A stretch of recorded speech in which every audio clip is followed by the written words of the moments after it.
What is up, guys? Back with another video. Gonna try and repair this damage here. It's pretty much holding on for dear life.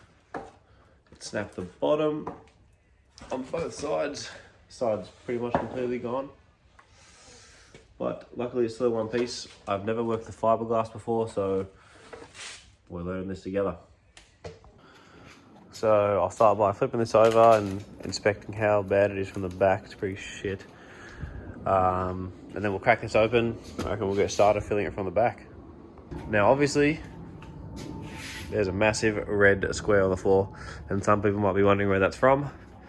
And in all my wisdom, I painted another car, and I masked absolutely everything and forgot to mask the floor, so it is all over the floor. I have been meaning to paint over it. I just wanted to wait till I painted that car because this was the car that left the paint everywhere. So once I kind of finish repairing all of this and getting the car out of the garage, I will just quickly go over it with this Monument Grey.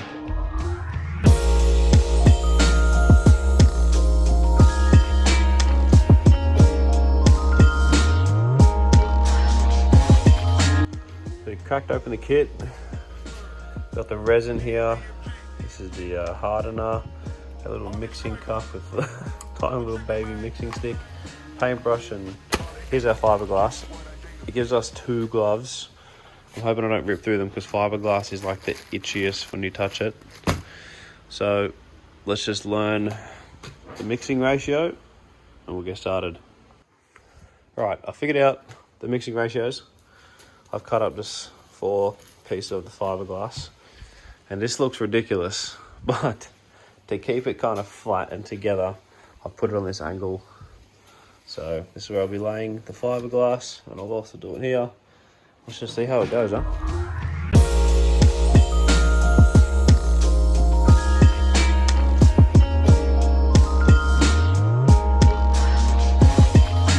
So far, that's a layer, or 2 layers down there. I'll still do this section. Yeah, I guess see how we go. So just like that. It's all dry. As you can see, if I hold it like that, it is no longer floppy. It is definitely one piece.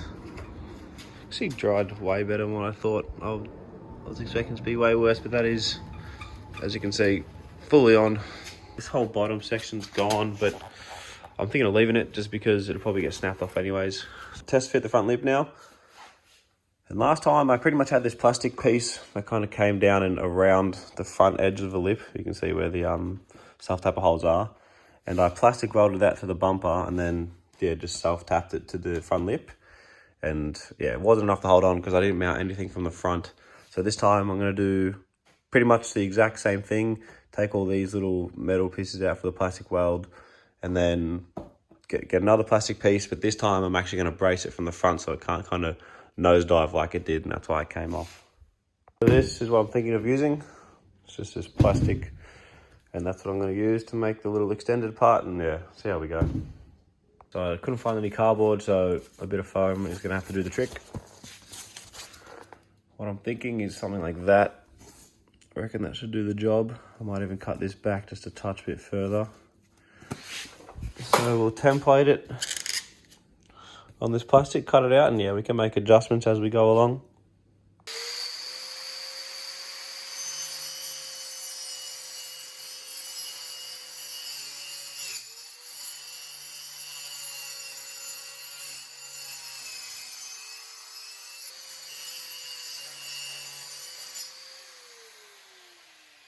So that's all cut out. I'm gonna plastic weld it to the front bumper there and self-tap it back to there. And I've actually put this paint into a pressure pack, so I don't have to pull out the compressor or anything. I'll just hit this with a quick lick of paint and then you shouldn't even notice it, hopefully. Here's what I'm using. Pretty much I put these little metal pieces, they come in all different shapes and sizes, and you heat it up and then you press it into the plastic and it just melts its way in, and I'll do it all the way along. It was pretty sturdy last time. The issue was just the center. So I'll set the tripod up and we'll get time lapse.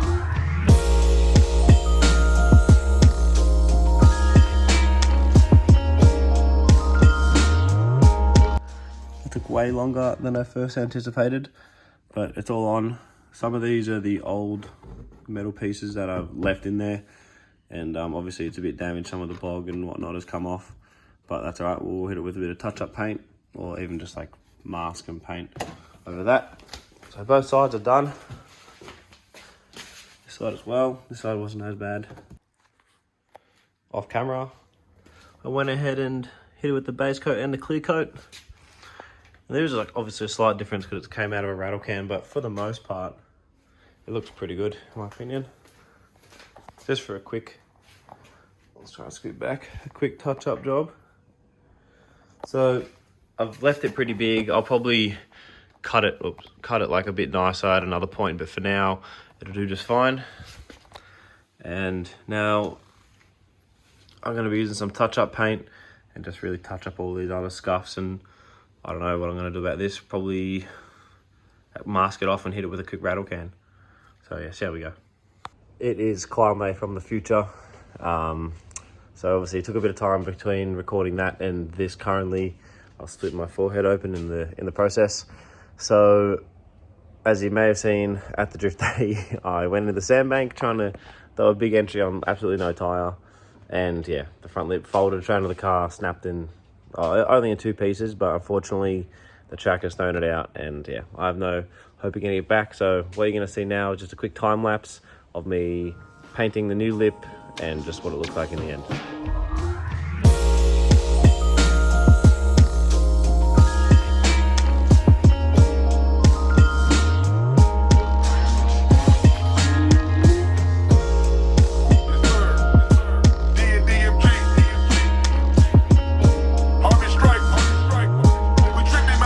Base coat's all done. I did the last coat just off camera, and I think the coverage isn't bad. It's kind of hard to tell actually out here in this kind of natural lighting, but I'll get this flashlight out if it actually does anything.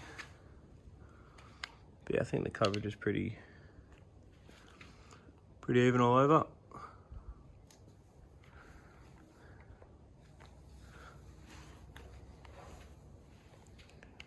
Kind of not talking because I'm trying to look myself, but oh, there's a fucking hair, nice. Yeah, to be fair, I didn't even use high fill primer on this. I just used some pretty basic rattle can primer, just because, you know, front lips, roof wing, you know, probably going to get damaged on this, so there's no real point going to hammer and tong with it. So yeah, I'm pretty happy with how it laid down. It looks pretty smooth. So yeah, let that dry off, not flash off, but let it dry for about 2 hours, and I'll spray clear coat.